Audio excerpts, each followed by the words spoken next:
ஹாய்ப்பா, good morning. இன்னைக்கு இந்த சாரீக்கு நம்ம என்ன பண்ண போகிறோம்னா சாய போட போகிறோம். நல்ல சாரீ தான், சின்ன சின்ன கரைகள் இருக்குது. சரி, அதனால் கொஞ்சம் கலர் சேஞ்ச் பண்ணிடலாம் அப்படின்னு சொல்லிட்டு கலர் போட போகிறேன். என்ன பண்ணியிருக்கேன்னா, அடுப்பில் சுடுதண்ணி வச்சுருக்கேன். தண்ணி கொதிக்கட்டும். என்ன கலர்லாம் போடலாம்? இது என்ன கலர் தெரியுமா? இது பிளாக்கு வேண்டாம். இது பிங்க்கு போடலான்னு நினைக்கிறேன். இது ரெட்டு, இது நேவி ப்ளூ, இது லீஃப் க்ரீன். என்ன கலர் போடலாம்? பிங்க் போடலாமா? லீஃப் க்ரீன் போடலாமா? லீஃப் க்ரீன் போட்டுடலாம். தண்ணி கொதிக்குதில்ல, இதில் கொதிக்கும் போது கொஞ்சம் கல்லுப்பு போட்டுக்கலாம்.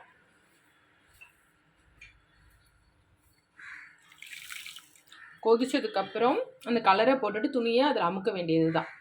ஃபஸ்ட்டு நல்லா கொசுவி எடுத்து வச்சுக்கலாம். கொசுவி வச்சுருக்கேன். க்ரீன் போடலை, ரோஸ் போடலான்னு சொல்லிட்டு ரோஸை தான் எடுத்திருக்கேன்.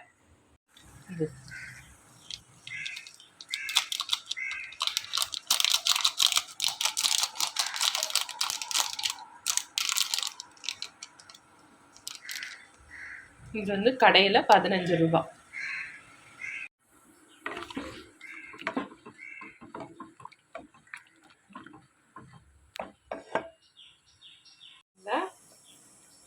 நல்லா சூடாகிடுச்சு.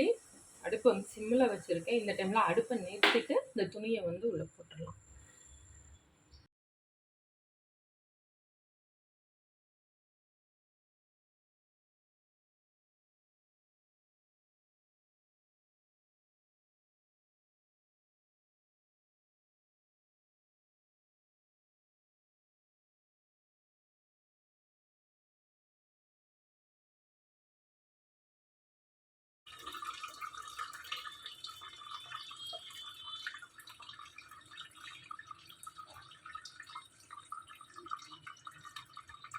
காய வச்சிடலாம்.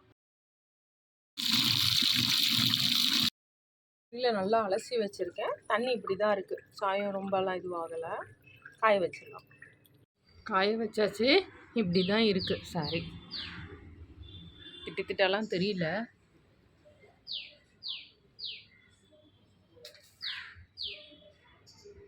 காஞ்சதுக்கப்புறம் எப்படி இருக்குன்னு பார்க்கலாம். நல்லா காஞ்சிருச்சு. பிங்க்குன்றது ஒரு சூப்பரான ஒரு காப்பர் கலரில் இருக்குது. அயன் பண்ணி கட்டினா செம்மையாக இருக்கும். காப்பர் கலர் தேடினாலும் கிடைக்காதுன்னு நினைக்கிறேன். ரோஸுன்னு போட்டிருந்தது டார்க் ஆகும்னு நினச்சேன். ஆனால் இந்த கலர் ரொம்ப நல்லாயிருக்கு. அது கோல்டனாக இருந்தது, கோல்டனில் முக்கினதுனால காப்பர் கலரில் தெரியுது. அயன் பண்ணி கட்ட வேண்டியதான். இப்படி கோல்டன் கலரில் இருந்த புடவை சூப்பராக காப்பர் கலரில் மாறிடுச்சு. நீங்களும் அங்கே இருக்க உங்கள் வீட்டுக்கிட்ட இருக்க ஃபேன்சி ஸ்டோரில் இந்த மாதிரி சாரீ கலர் மாற்றணும், இல்லைனா சாரீ கரையாக இருக்குன்னா வாங்கி இந்த மாதிரி ட்ரை பண்ணுங்கள். ரொம்ப நல்லா இருக்குது. அவ்வளோதான்ப்பா. உங்களுக்கு இந்த வீடியோ பிடிச்சிருந்தா லைக் பண்ணுங்கள், ஷேர் பண்ணுங்கள், கமெண்ட் பண்ணுங்கள், சப்ஸ்கிரைப் பண்ணுங்கள். பாய்.